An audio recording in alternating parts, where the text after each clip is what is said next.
अकरम अब्दुल लतीफ साहब अस्सलाम वालेकुम। आपके ममनून है कि आपने हमारे वेबसाइट ahlesunnat.net पर याद फरमाया।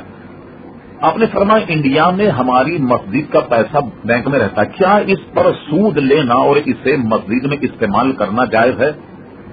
तो देखिए, असल में ये अगर बैंक मुकम्मल काफिरों का है तो काफिरों से नफा लेने में सूद नहीं होगा, और अगर ये बैंक मुश्तरका है जिसमें मुसलमानों का पैसा भी और काफिरों का पैसा भी है तो इसमें सूद लेना जायज नहीं होगा। अलबत्ता उनमें एक खतरात ये होते हैं कि ये जो बेदीन बद मजहब हैं इनमें सूद जब जमा होता है तो ये अपने दीन के लिए खर्च करते हैं, मतलब मंदिर बना दें या गिरजा बना दें, तो ऐसी सूरत में इनसे ले लिया जाए और लेने के बाद में गरीबों फकीरों में जिनकी बे इंतहा अक्सरियत हर शहर में होती है, बगैर सवाब के नियत के सूद की रकम इन पर खर्च कर दी जाए।